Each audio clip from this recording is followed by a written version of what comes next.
Welcome back to the channel. Today I'm going to be talking about Walden by Henry David Thoreau. This is in a Signet Classic Edition. I'm continuing my march through my all-time list back there, and that's what I've been doing for parts of this summer's reviews. And you can see it's quite marked up. I found value in Walden from the very first time I read it, probably in high school.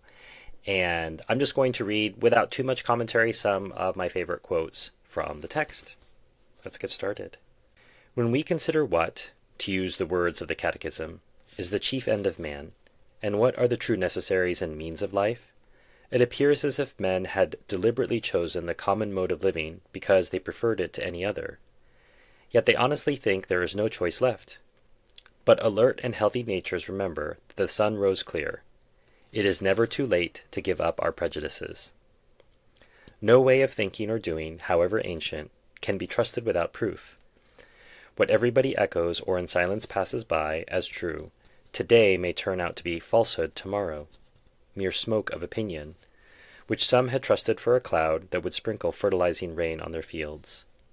What old people say you cannot do, you try and find that you can. I think that we may safely trust a good deal more than we do. We may waive just so much care of ourselves as we honestly bestow elsewhere. Nature is as well adapted to our weakness as to our strength. The incessant anxiety and strain of some is a well-nigh incurable form of disease. We are made to exaggerate the importance of what work we do, and yet how much is not done by us? Or what if we had been taken sick? How vigilant we are, determined not to live by faith if we can at all avoid it, all the day long on the alert. At night we unwillingly say our prayers and commit ourselves to uncertainties.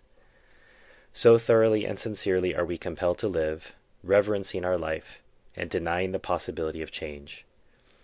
This is the only way, we say, but there are as many ways as there can be drawn radii from one center. All change is a miracle to contemplate, but it is a miracle which is taking place every instant. Confucius said, "To know that we know what we know, and that we do not know what we do not know, that is true knowledge." When one man has reduced a fact of the imagination to be a fact of his understanding, I foresee that all men will at length establish their lives on that basis. I cannot believe that our factory system is the best mode by which men may get clothing. The condition of the operatives is becoming every day more like that of the English, and it cannot be wondered at, since, as far as I have heard or observed, the principal object is not that mankind may be well and honestly clad, but unquestionably that the corporations may be enriched. In the long run, men hit only what they aim at. Therefore, though they should fail immediately, they had better aim at something high. As with our colleges, so with 100 modern improvements. There is an illusion about them. There is not always a positive advance. The devil goes on exacting compound interest to the last for his early share and numerous succeeding investments in them.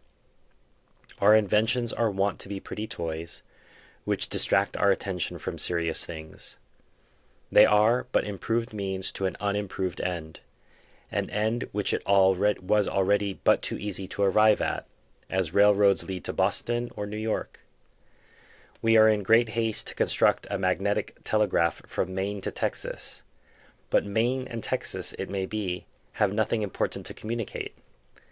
Either is in such a predicament as the man who was earnest to be introduced to a distinguished deaf woman, but when he was presented, and one end of her ear trumpet was put into his hand, had nothing to say, as if the main object were to talk fast and not to talk sensibly. We are eager to tunnel under the Atlantic and bring the old world some weeks nearer to the new, but perchance the first news that will leak through into the broad, flapping American ear will be that Princess Adelaide has the whooping cough. After all, the man whose horse trots a mile in a minute does not carry the most important messages. He is not an evangelist, nor does he come round eating locusts and wild honey. I doubt if Flying Childers ever carried a peck of corn to mill. One says to me, "I wonder that you do not lay up money. You love to travel. You might take the cars and go to Fitchburg today and see the country." But I am wiser than that. I have learned that the swiftest traveler is he that goes afoot. I say to my friend, suppose we try who will get there first. The distance is 30 miles, the fare 90 cents. That is almost a day's wages. I remember when wages were 60 cents a day for laborers on this very road. Well, I start now on foot and get there before night. I have traveled at that rate by the week together. You will in the meantime have earned your fare and arrive there sometime tomorrow, or possibly this evening, if you are lucky enough to get a job in season. Instead of going to Fitchburg, you will be working here the greater part of the day, and so if the railroad reached round the world, I think that I should keep ahead of you. And as for seeing the country and getting experience of that kind, I should have to cut your acquaintance altogether. I went to the woods because I wished to live deliberately, to front only the essential facts of life, and see if I could not learn what it had to teach, and not, when I came to die, discover that I had not lived. I did not wish to live what was not life. Living is so dear, nor did I wish to practice resignation, unless it was quite necessary.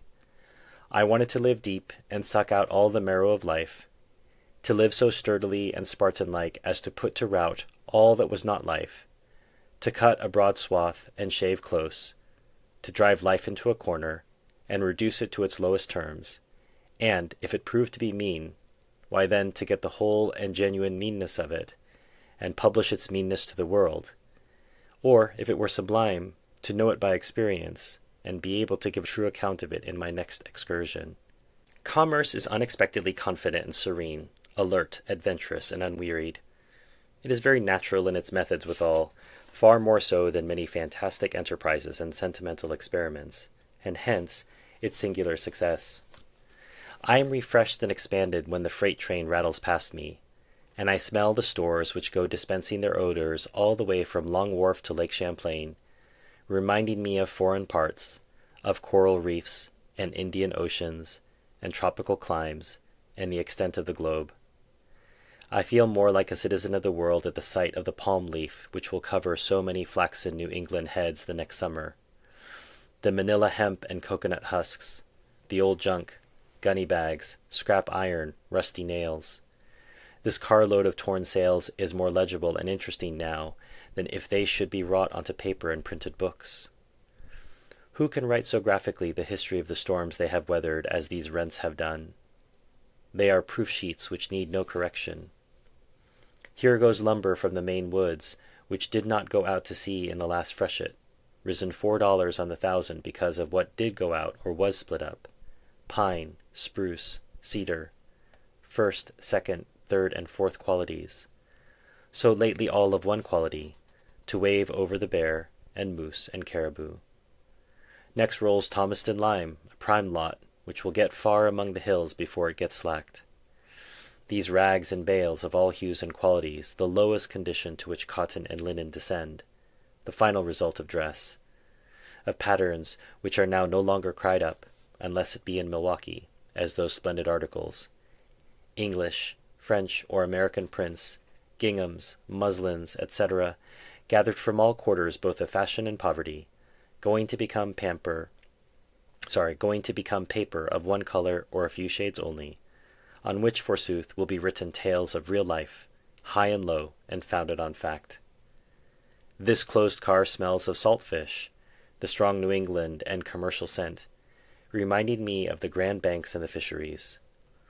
Who has not seen a salt fish, thoroughly cured for this world, so that nothing can spoil it, and putting the perseverance of the saints to the blush, with which you may sweep or pave the streets, and split your kindlings, and the teamster shelter himself, and his lading under sun, wind, and rain behind it, and the trader, as a Concord trader once did, hang it up by his door for a sign when he commences business, until at last his oldest customer cannot tell surely whether it be animal, vegetable, or mineral, and yet it shall be as pure as a snowflake, and if it be put into a pot and boiled, will come out an excellent dunfish for a Saturday's dinner.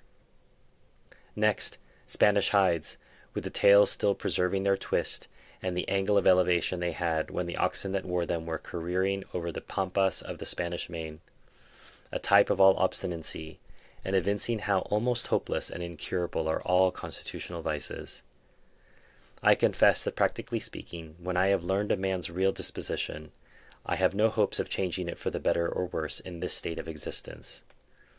As the Orientals say, a cur's tail may be warmed, and pressed, and bound round with ligatures, and after a 12 years' labor bestowed upon it, still it will retain its natural form. If you're enjoying this content, please consider hitting like and subscribe. It will get this content out to other people who will appreciate it. Then to my morning work. First I take an axe and pail and go in search of water, if that be not a dream. After a cold and snowy night, it needed a divining rod to find it. Every winter the liquid and trembling surface of the pond, which was so sensitive to every breath, and reflected every light and shadow, becomes solid to the depth of a foot or a foot and a half, so that it will support the heaviest teams, and perchance the snow covers it to an equal depth, and it is not to be distinguished from any level field. Like the marmots in the surrounding hills, it closes its eyelids and becomes dormant for 3 months or more. Standing on the snow-covered plain, as if in a pasture amid the hills, I cut my way first through a foot of snow, and then a foot of ice, and open a window under my feet, where, kneeling to drink, I look down into the quiet parlor of the fishes, pervaded by a softened light, as through a window of ground glass, with its bright sanded floor the same as in summer. There a perennial waveless serenity reigns as in the amber twilight sky, corresponding to the cool and even temperature of the inhabitants. Heaven is under our feet as well as over our heads. A single gentle rain makes the grass many shades greener. So our prospects brighten on the influx of better thoughts. We should be blessed if we lived in the present always, and took advantage of every accident that befell us, like the grass which confesses the influence of the slightest dew that falls on it, and did not spend our time in atoning for the neglect of past opportunities, which we call doing our duty. We loiter in winter while it is already spring. In a pleasant spring morning all men's sins are forgiven. Such a day is a truce to vice. When such a sun holds out to burn, the vilest sinner may return. Through our own recovered innocence we discern the innocence of our neighbors.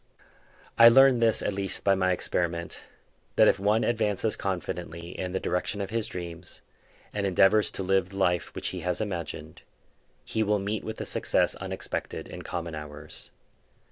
He will put some things behind, will pass an invisible boundary, new, universal, and more liberal laws will begin to establish themselves around and within him, or the old laws be expanded and interpreted in his favor in a more liberal sense, and he will live with the license of a higher order of beings. In proportion as he simplifies his life, the laws of the universe will appear less complex, and solitude will be not solitude, nor poverty poverty, nor weakness weakness.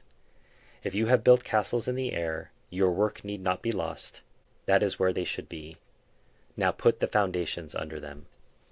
Cultivate poverty like a garden herb, like sage. Do not trouble yourself much to get new things, whether clothes or friends.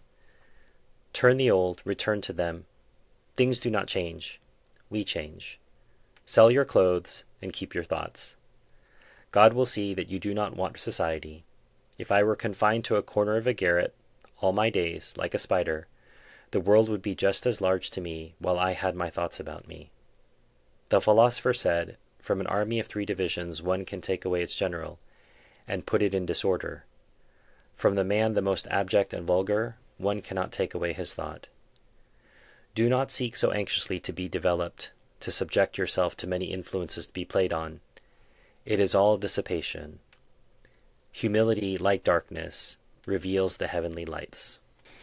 So, Walden, Henry David Thoreau, as I said, I didn't want to offer too much commentary on it, but you'll see linkages to other things that we've been talking about this summer. Leisure, the Basis of Culture by Josef Pieper, Technopoly by Neil Postman. I'll put links to those in the description as well as cards, but you should hopefully see other connections. Gift from the Sea and Morrow Lindbergh, I'll put that up as well. But if you want to get a copy, I'll put a link in the description. That's one of the ways that you can support this channel. If you'd like to support the channel for free, as I said before, hit like, subscribe, share this with whoever you think might be interested in hearing some of the thoughts that I shared of Thoreau's. If you'd like to thank me for this presentation, there's links to PayPal and Buy Me a Coffee below. If you want to thank me on an ongoing basis, there's links to Patreon and YouTube membership. You'll get early access to videos like this one. You'll have a chance to chat with me behind the scenes. And you'll also get access to videos that I don't upload for the general public. They're only for my members and patrons. If you'd like to nominate a book for the future, my Amazon wish list is below. You'll see links to all kinds of books like Walden.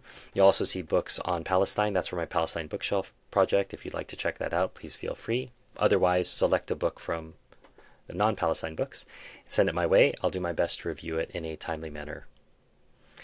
Until next time, enjoy your reading.